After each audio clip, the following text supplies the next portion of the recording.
We're going to slow the spacecraft down to 119 miles per hour. And that is when we will see the main parachutes deploy, and that occurs about 6,000 feet above the ocean's surface. And we are expecting drogue deployment at 2:53 p.m. Pacific, so we should see it any second now. And there you are getting a great view of Crew 9 inside Dragon Freedom as it returns back to Earth. We are awaiting the drogue deploys. This view coming from the WB-57 high altitude plane. And there you see it on your screen, drogue deployment. Drogue descent rate nominal. You can hear the crowd here. Visual on 2 healthy drogues. The crowd here very excited as Dragon Freedom continues to make its way back to planet Earth.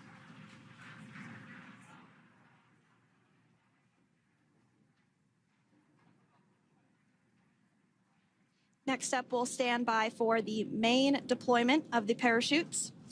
The mains are quite a bit larger. You'll be able to notice the difference on your screen once they deploy, and they continue to ensure that the Dragon spacecraft slows down even further. As we mentioned, Freedom will be traveling 16 miles per hour when it splashes down off the coast of Tallahassee, Florida, here at 2:57 p.m. Pacific time this afternoon. And there we go. We have visual on 4 healthy mains. That view was from inside. Freedom copy. That view was from inside one of the buckets where the parachutes are located. So we see a great view there of the reefing on those parachutes. And as those main parachutes begin to inflate fully, 4 beautiful, healthy mains. Now awaiting visuals of splashdown. Next Freedom, 1,000.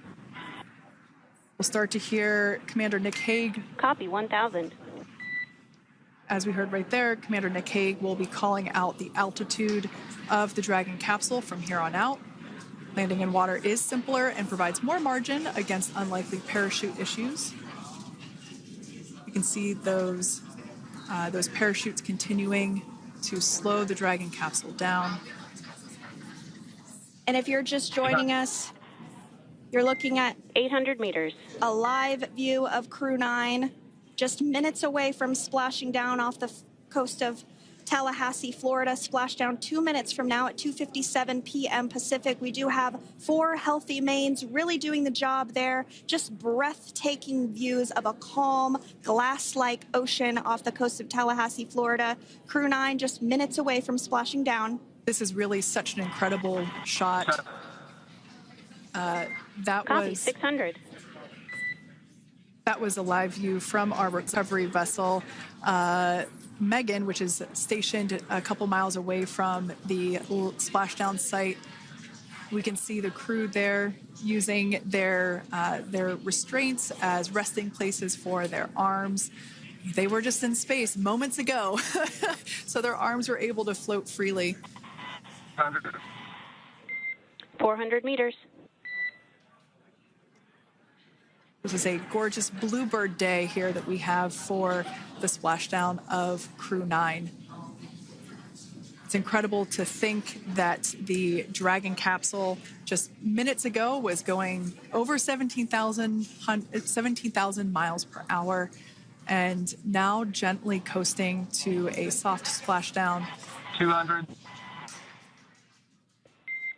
Copy, 200 meters. Brace for splashdown.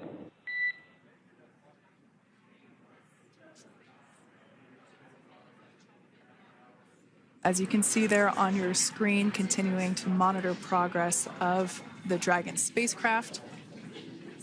And we're going to stand by for splashdown located in the Gulf of America off the coast of Tallahassee, Florida.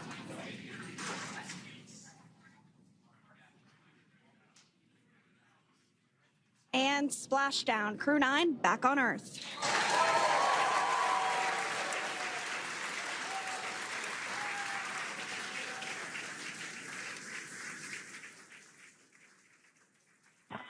And SpaceX Freedom, splashdown. Good main release. Copy, splashdown. We see main chutes cut.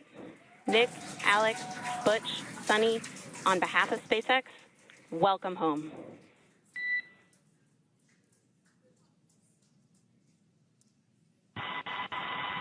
It is an amazing what a ride.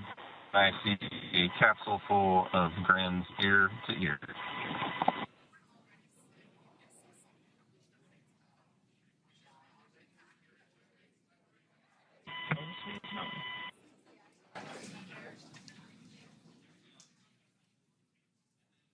And as you can see on your screen, we have visual confirmation of splashdown.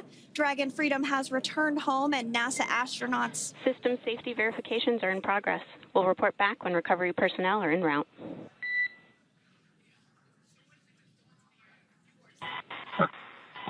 Understand. And we're in section 2, 4.800 landing response. And looking for your word on if it is necessary.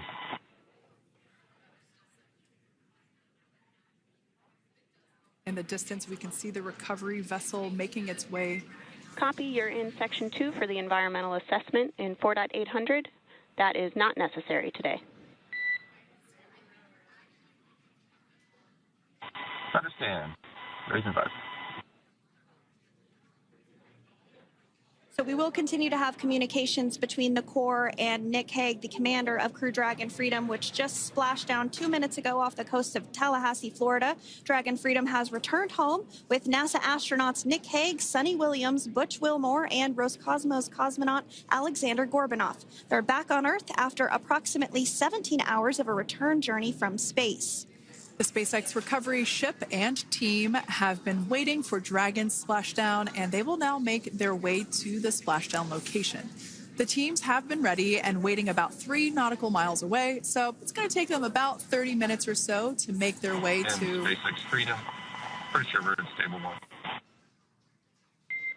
Copy, stable 1. We see the same. It's going to take about 30 minutes for the recovery team to make their way over to Nick, Sonny, Butch, and Alexander, who are still seated and secured inside that Dragon spacecraft there on your screen. Incredible views there of that thermal protection system, or TPS. That Dragon capsule was pristine, white color before it departed the station, and we can see how the reentry phase, the thermal protection system did its job.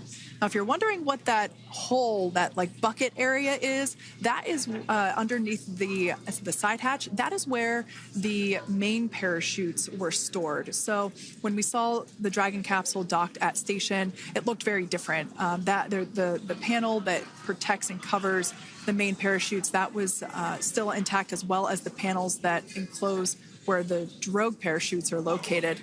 We can see those fast Freedom, boats. SpaceX is go for recovery personnel to approach. Expect personnel alongside in the next few minutes. Freedom copies.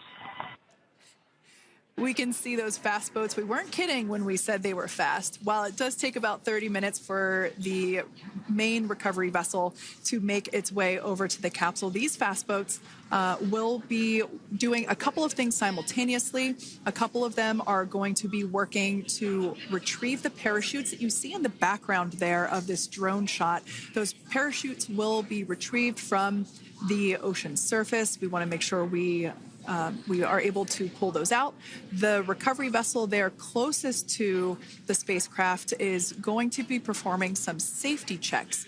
We can see there they're using an instrument that is basically working to detect if there are any hypergolic vapors or fumes that are still